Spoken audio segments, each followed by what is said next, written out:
बड़ा दुख की घड़ी है। हमारे समाजवादी पार्टी के संरक्षक हम लोगों के बीच में आज नहीं रहे हैं। सही बात यह है कि नेताजी ने जो हम लोगों के लिए किया, अब तक के इतिहास में जो हम लोगों की पहचान बनाई नेताजी ने, वो अब ऐसा कोई आदमी दिखाई नहीं दे रहा है जो भविष्य में हम लोगों की आगे के लिए वो करे। नेताजी ने यहाँ बहुत विकास किया। नेताजी से पहले यहाँ न तो कोई विकास था न कुछ था। नेताजी जब राजनीति में आए तो इस क्षेत्र का बहुत विकास हुआ है, यहाँ के लोगों की पहचान बनी है।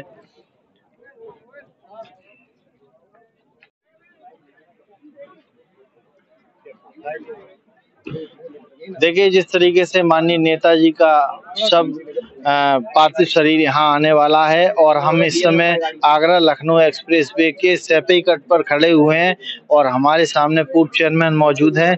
क्या कहना चाहेंगे? माननीय नेताजी की मौत से हम लोग एकदम स्तब्ध हैं। ऐसा मालूम पड़ता है दुनिया की सबसे कीमती चीज हम लोगों से हाथ से निकल गई है। हम लोग एकदम असहाय,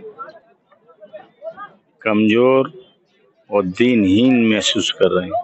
नेताजी हम लोगों की तकदीर थे, हम लोगों की तस्वीर थे और नेताजी ने जो कार्य किए हैं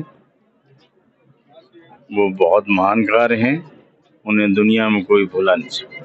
अच्छा, देखिए हमारे सामने एक और व्यक्ति खड़े हुए, उनसे क्या कहना चाहिए? आज नेताजी नहीं रहे हमारे बीच। नेताजी के हम लोगों को सारी जिंदगी उनके खोने का एक एहसास रहेगा। इससे पहले नेताजी से पहले ना नेताजी के बराबर का कोई नेता पैदा हुआ और आगे वाले आने वाले में टाइम में शायद हो जाए कोई, लेकिन नेताजी ने हम लोगों की बहुत रहबरी की और पिछड़े दबे लोगों की बहुत साथ दिया, संघर्ष किया। अब हम लोग उनके पार्थिव शरीर का एक बार दर्शन चाहते हैं, बस इसलिए सुबह से खड़े हम लोग। और हमारे सामने मेंबर साहब खड़े हैं, मेंबर साहब से भी जानते हैं। बबलू से बोलवा, बबलू से बोलो। अरे क्या कहना चाहेंगे? नेताजी आज हमारे बीच नहीं रहे। मन बहुत दुखी है आज नेताजी को खोकर, और भारतीय राजनीति का जो बहुत बड़ा एक स्तंभ था वो आज मैंने नेताजी के रूप में खो दिया है। इसकी भरपाई अब होना असंभव है और जो हमारे क्षेत्र के लिए नेताजी ने किया है उसके आजीवन हम उनके आभारी रहेंगे। ईश्वर उनको आत्मा को शांति दे, बस मन दुखी है। देखिए, जिस तरीके से उन्होंने कहा, नेताजी उनको यूं ही नहीं बोला जाता था, क्योंकि जिस तरीके से नेताजी का स्वभाव था, सबके पास आते थे और सबकी बातें सुनते थे और उनके जो पुराने नेताजी को यूं ही नेताजी नहीं कहा जाता था और उनके पीछे बहुत बड़ा राज है। और हमारे सामने बुजुर्ग और नेताजी के साथ ही खड़े हुए हैं और प्रोफेसर केसी यादव जी खड़े हुए हैं और हम जानते हैं इनसे जिस तरीके से नेताजी का इनका साथ रहा। स्वागत है सर, क्या नाम आपका? जहाँ तक नेताजी के व्यक्तित्व और कर्तृत्व का सवाल है, वो जमीनी स्तर से जुड़े हुए धरती पुत्र थे। उनका जाना हम सभी समाजवादियों के लिए और विशेषकर मैनपुरी जनपद के लिए बहुत दुखदाई है, क्योंकि उनकी कर्म भूमि हमेशा मैनपुरी रही।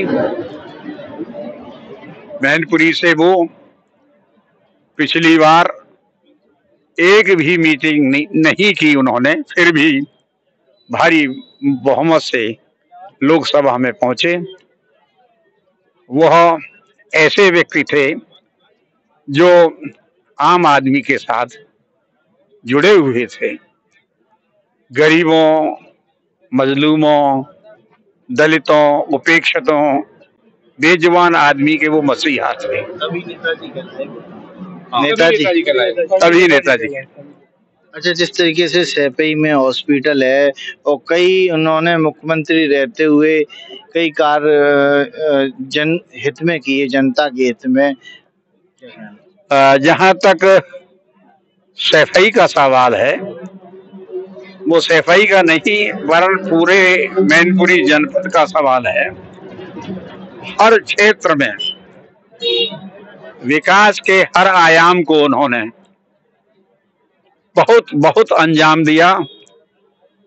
बिजली, पानी, कानून और व्यवस्था, स्वास्थ्य सेवाएं, शिक्षा, विभिन्न क्षेत्रों में उन्होंने लोहिया से प्रभावित होकर, जेपी से प्रभावित होकर जो कार्य किए हैं, उनको जनता कभी भी नहीं भुला सकती है। ये आज हुजूम जो दिखाई दे रहा है, उनकी लोकप्रियता का प्रमाण है। अच्छा, उनका पार्थिव शरीर आने वाला है। पार्थिव शरीर आने वाला है। पार्थिव शरीर उनका आने वाला है अभी दर्शन के लिए। सब लोग क्या कहना चाहेंगे? हाँ, सारे के सारे लोग, पूरे मैनपुरी जनपद के ही नहीं, पूरे उत्तर प्रदेश के जहां जहां से आ रहे हैं, नोएडा से लेकर के सैफई तक, लोग सड़कों पर खड़े होकर के उनका इंतजार करते हुए अपनी श्रद्धांजलि और पुष्पांजलि प्रदान कर रहे हैं।